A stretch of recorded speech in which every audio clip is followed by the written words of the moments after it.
Young Jermaine walked the straight and narrow, minimum wage jobs for the narrow, but still my mind was on the zeros. I fiend for the that was seen to the birds. So I was just looking through stuff. What up, Jermaine? Sean Young. It is 2025.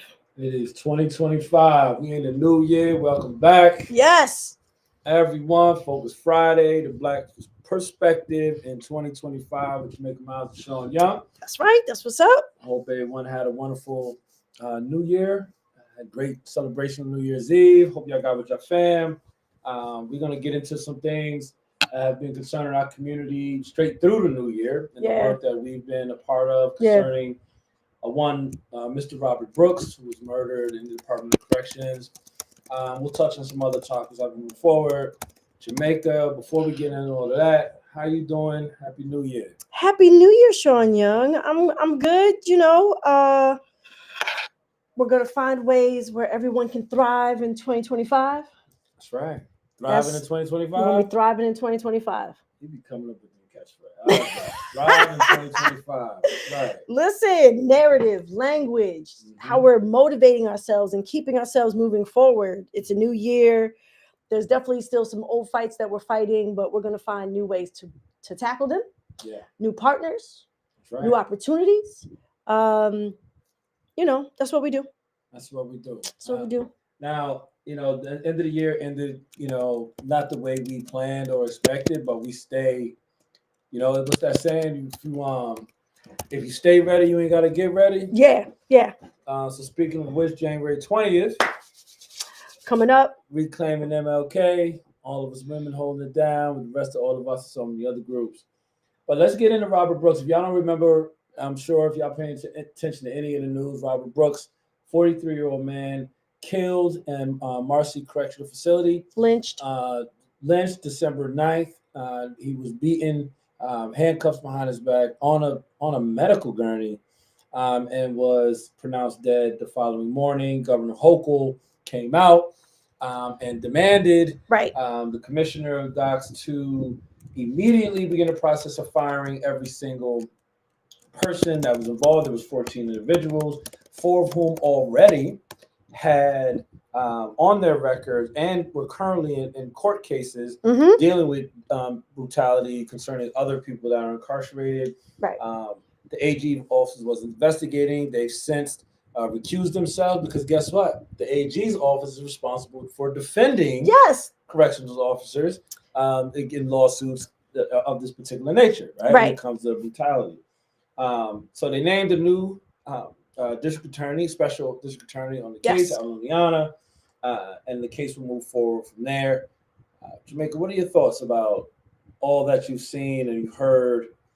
I mean, we talked a bit about the rally and what happened there, on the 30th, but as this thing progresses, what are you seeing? What are you thinking? What's the people talking about? I think I'm staying with some of the things we talked about back on December 30th when we had that rally, and I think it's important. We remember how we phrase things and the language that we use because we should be telling our stories, right? Mainstream media has already moved on to the next story, right? There's terrorists inside our prisons, but that story does not compare to the domestic terrorism that has made it into the news with the violence that has happened in both New Orleans and in Las Vegas, which is newsworthy indeed. Yeah, but the fact that they completely dropped the ball, we don't have to talk about that anymore because, in my opinion, the lynching of an incarcerated person, not a priority for them. Doesn't rate as high. Not as high, even though it still was a lynching. It still was terrorist attacks. It still is an organized gang that is perpetuating violence against marginalized individuals. It is a martyrdom. Robert Brooks now his name holds more than just his own. As we saw on December 30th, the number of families that came forward and said, my son's name that, was murdered in a different facility, or that in county jails, the family members who are being beaten and abused, that it's our jails and prisons, that it is commonplace, and that Robert Brooks is now a martyr that will draw attention because of a video, even though folks have been talking about it for a really long time. And we need to remember that. We need to push forward and make sure that when we say justice for Robert Brooks, we are talking about how we're going to change the systems and structures to end the violence behind the wall that's perpetuated by those in power. And as the family of Amik Nixon said, had you investigated Amik Nixon 2 months ago, maybe Robert Brooks would still be alive, right? Had we been able to draw attention sooner, but there wasn't a video. Right? There wasn't a video, even though these officers are supposed to have body cameras because they're law enforcement, just like the ones out in our streets. So how we talk about this, how we get the word out, making sure folks sign the petition, Justice for Robert Brooks. It is in our bio on all of our social media pages. It's on the screen right now. Justice for Robert Brooks, number 4, Justice for Robert Brooks. That petition that will be going to Governor Hochul, but also allowing folks to know what are the next steps. This ain't one rally and done. It can't be. It Ever. can't be one rally and done. And just, I was really grateful to have the family of Amik show up at the rally to have their voices heard. Yeah. I still, when I look back at what happened on the 30th, I'm really grateful for how it went down. I think what happened needed to happen. Yeah. There was, people were rightly frustrated. Yep. And the more I think about it, it seems to me, when you go through years of your complaints or your words, your concern, your pain falling on deaf ears, right? Yeah. And now you have this opportunity to have your voice heard. Like that's what it ain't gonna always be nice, right? And it don't need to be nice when it comes to that. So I feel like I was really grateful for them to be there. But when you're talking about next steps, right? We've got some. We're looking collectively at what needs to happen in order to address long-term change and begin draining that swamp of the violent culture in the Department of Corrections. Things like independent investigations. Things like ensuring that we're the numbers of people that are going inside these prisons aren't the same, and ensuring that people have more opportunity to get out. Yes. Right. Because I don't really know what it is in the reform sense that's going to actually change that culture. Right. I don't see it happening. And there, on the Justice for Robert Brooks petition, there's a number of laws already that have been sponsored and presented to help change the culture of our prison system. And also the reminder that the punishment by itself is supposed to be that you remove someone from their community and put them in a cage. Yeah. That's it. Not that they're dehumanized, not that they don't still have rights, human rights, civil rights, because it is already damaging enough. And there's all types of studies and research and data. This isn't just this is how Jamaica feels, but psychology and research analysts that have looked at the prison system for its entirety in this country talk about the trauma imposed on individuals simply by removing them from their communities and putting them in a cage. And I say that on purpose because I think enough people don't. When they say, oh, they went to prison, I don't think they're visualizing what that means. Okay. And by itself, that's the punishment. But on top of that, what we've seen and what we know, and now this video is revealing for those that weren't paying attention or didn't believe those talking about it, is they remove their humanity. They're treated as less than human. They're mistreated. They're abused. Ronnie Minter spoke specifically about the sexual assault that happens to women behind the wall. I'll say that happens to men as well, but yeah, you're right.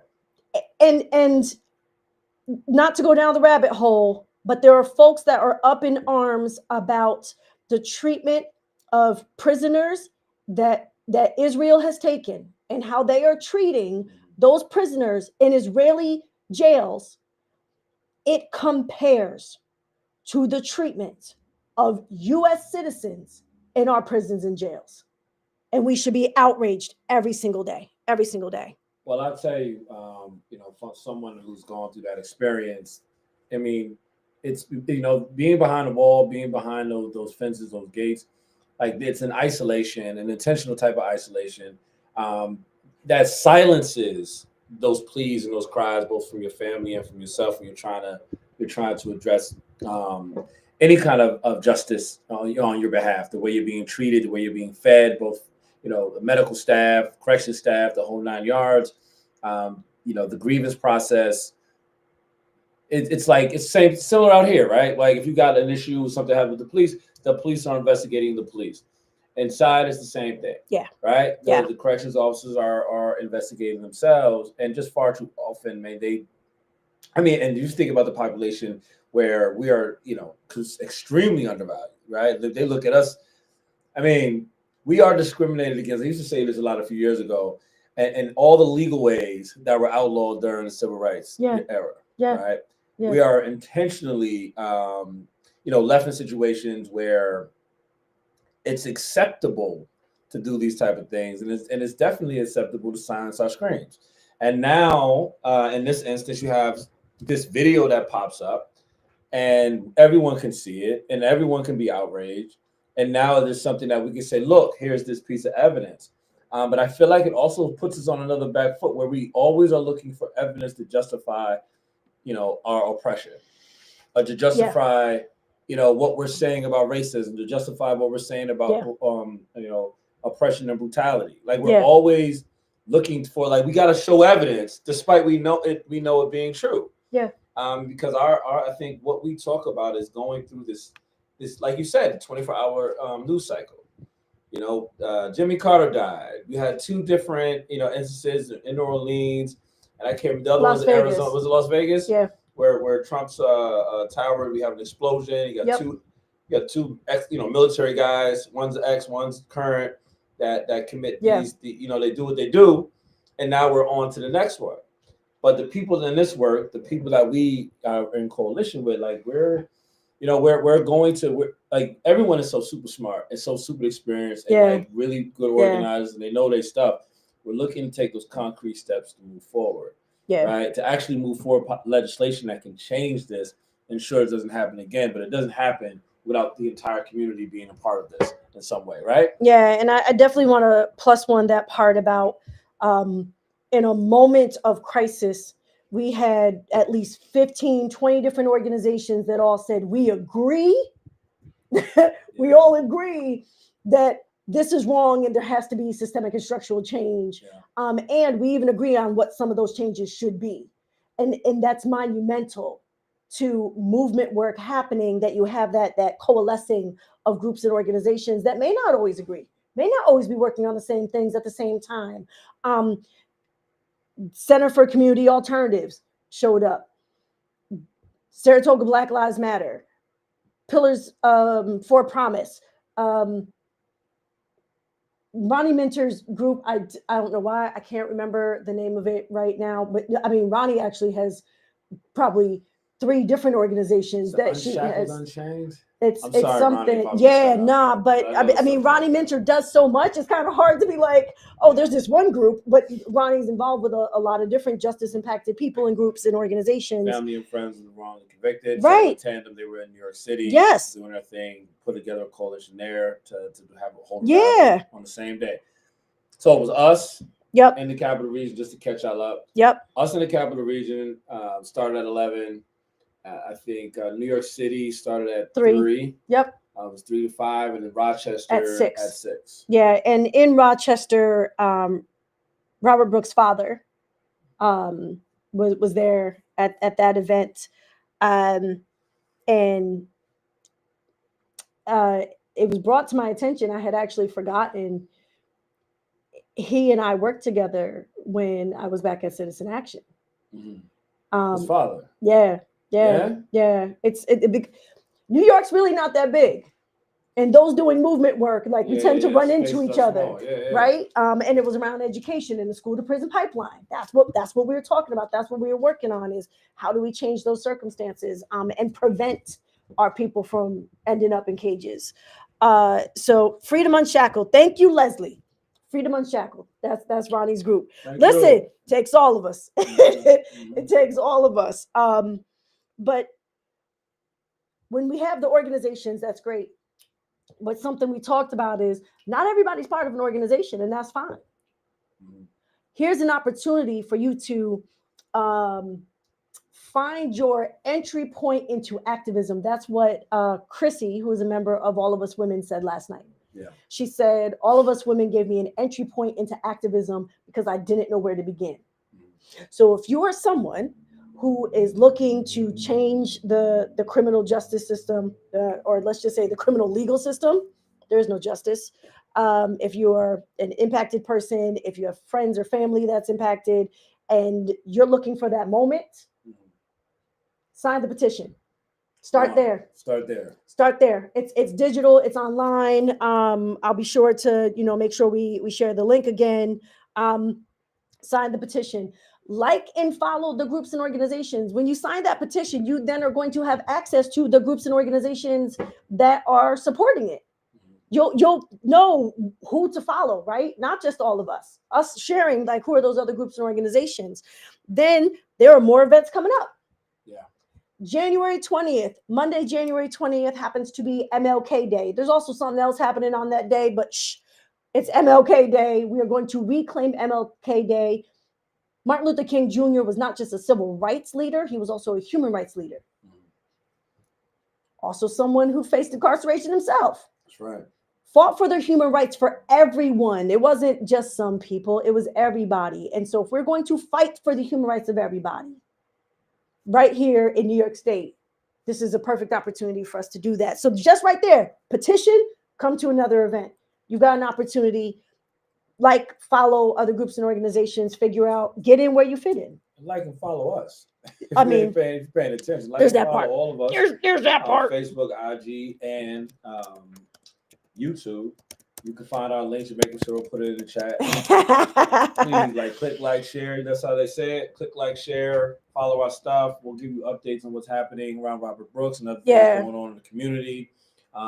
There's going to be an opportunity, as Jamaica said, to pull up on January 20th to see what we're doing there, get some information and hear from organizers throughout the capital region, and talk through kind of steps of what it takes to organize and to push the needle forward on what's happened with Robert Brooks, but I think importantly as well, making sure it doesn't happen to anyone else. Right. In our jails and prisons.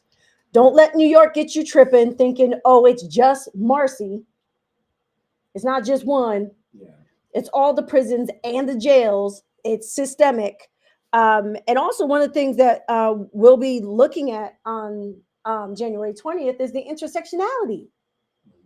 How all different pieces are connected. Talking about MLK talked about eradicating poverty.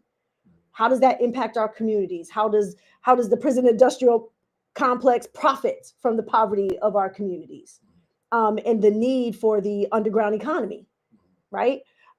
Looking at, of course, the humanity of individuals, food access, as well as war. Yeah. MLK was against war. He was against militarism.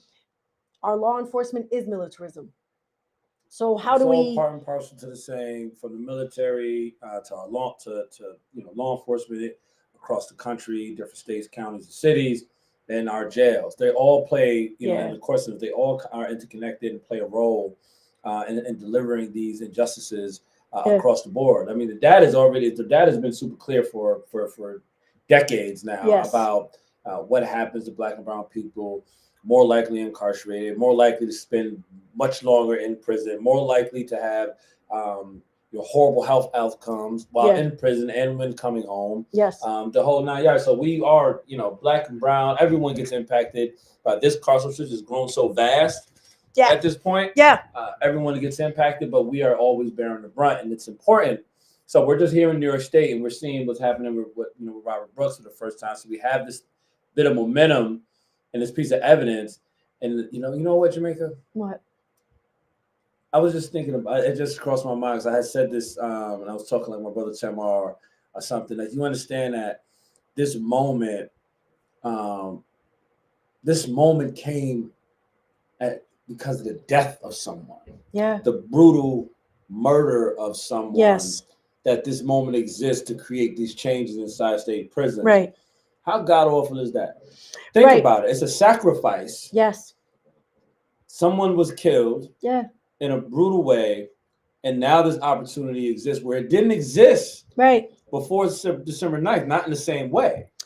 And how many times does that have to happen? Because we saw it with George Floyd. Yeah.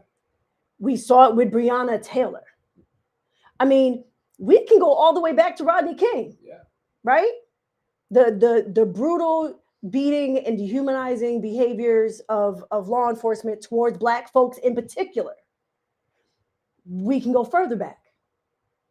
The civil rights movement, its nonviolent approach being a tactic, a strategy, to show the brutality that was being enacted upon Black folks for doing nothing except for existing. The water hoses, the dogs, on children as well as grown folks. And that, oh, well, now we're concerned because I can see it with my eyes. Now I believe it. And so we have this latest iteration that I hope folks take the opportunity to join in. Find your space, find whatever it is, because there's lots of different ways to be involved. There's so many different ways to be involved. Find your little space, because with each additional voice, it gets us that much closer to freedom and liberation and humanity, and that much quicker. Because a few people could do it. It's going to take us a long ass time. The more people we have, the faster we get there, the stronger we are, just like the decades of a fight with the Civil Rights Act. You're right. Like, we saw this happen in 2020. Something really similar. Yeah. We had this, this kind of swell of emotion, mobility across the country. And we have it right now in New York State. And, we're going to continue to, do what we do, make sure we have that space available, just like January 20th was already a thing.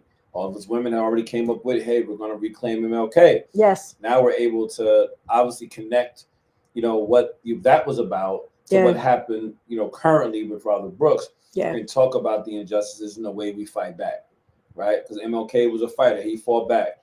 Yeah. He found the ways, and he was a, extremely intelligent young man. Yeah. Extremely young intelligent man. Yeah.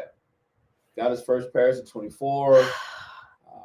It's a whole thing. And I'm always, blessed to feel, stand on the shoulders of those that came before us, our ancestors that fought this fight, and do my little part. I'm not comparing myself to MLK. I'm just saying I am in this space doing what I can to get my community together and to enact the changes that are needed. MLK himself said it was our responsibility to carry on the legacy. So guess what? I'm doing what I was told.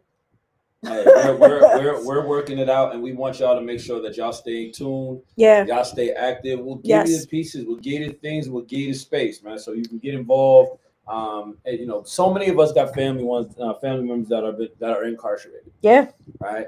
There's right now, right now, people are incarcerated. So what can we do today and every day to make sure that something like this doesn't happen again to Robert Brooks? But like I kept saying, it doesn't always end in someone's death, and it's bad enough. Sometimes you survive. Sometimes you can survive that brutality, right? A lot of the guys work out inside. They don't work out just to get big and be strong and try to look good for each other. They work out so they can protect themselves from the brutality that happens at the hands of those of the cops, especially with the nightsticks and all the other things that happen. Right? If you can walk away with some broken bones and maybe missing a tooth, sometimes you feel you're lucky. Yeah. Right. But you didn't die. So this is so when I'm saying it's a daily occurrence, and I know the guys and the women that have had this experience as well, understand this is daily. We ain't like, it's literally a daily occurrence where someone is getting stomped out, dragged over, thrown in the cell, thrown in the box or whatever, but they survive the brutality. and then they're pleased to the parents because the parents also can't contact them. They're not calling, they're not getting letters, and they're trying to figure out what's happening. And this goes on for weeks. And some people die without their families being notified. Yeah, there's this whole other thing just popped up. Someone filed a missing persons report. Yeah. Right? I think this was in VA. They filed a missing. They couldn't find their people, and they had buried them in a plot in the back. You know what I mean? And this is across the country. It's not just New York State. Right. But New York's progressive. This is our problem. I don't know if anyone really believes that in the same way anymore, man. None people understand kind of what this place is, man. I hope people don't believe it anymore. I hope that folks recognize the bar to in which New York State thinks it's holding itself to is very low. To say that New York is this progressive state and it's democratically run as if there is any particular party that is fighting for freedom and liberation of all of its people. I've not found a single party. I find no party that had, okay, I shouldn't say no party because I don't know every single party that exists. Yeah. And I don't know all of their platforms because there's actually more than just the Democrats and the Republicans. Mm-hmm. We don't have a major political party. It is not the Democrats or the Republicans that are fighting for freedom and liberation of all of its people and demanding humanity for all of its people, period, without any asterisks, without any quid pro quo, without a scarlet letter that they'll make you carry for the rest of your life. So we need to do better. New York ain't living the dream. No, I don't know if any state is, if I'm being honest. I mean, California is better than us, but again, low bar. I mean, California is also at the most prisons, right, and the largest prison population, right. And so, like, my point is that incarceration it may appear different in different states, but it's all interestingly. I know we got 2 minutes. No, give me the interestingly. Right? Mm-hmm. When you go to the states that are more homogenous, mm-hmm. you don't have all the same problems. I'm just saying, I'm gonna drop that out there. Y'all look it up. Y'all figure out what the hell I'm talking about. When you go to those states that are a bit more homogenous than others, North Dakota, places like that. I mean, I'm not calling North Dakota. I mean, things happen differently. That's all I'm saying. We'll save that for another conversation or a workshop or a panel discussion, because the other thing I do want to drop for folks, is that there's all types of opportunities for us to continue to be constant learners. No one knows everything about every issue. It is imperative that we continue to learn and grow as a collective. And all of us will be working with other groups and organizations, as well as we have workshops that we offer all the time. Yeah. And in 2025, we're going to build that political education of our base so that it's what we learned in school is not all that we need. Mm-hmm. Our public school is not preparing us for freedom and liberation for everybody. So there's more to come. Please, please, please go to the Linktree, Untitled and Free. Click the links, sign up to be on our email list, sign the petition, register for MLK Day, look and see what else is going on. There's other additional resources there. It's a simple way to have a gateway into the world of activism in the fight for freedom and liberation for all of us. That's right. Find your way in, to get involved. We're going to be here making it happen. Much love. This is another Focus Friday coming to you from Jamaica Miles and Sean Young. The Black Perspective. Peace, y'all. Y'all have a great rest of y'all weekend. Laters, y'all. That was interesting. Pull this up. Hit play. Hit play.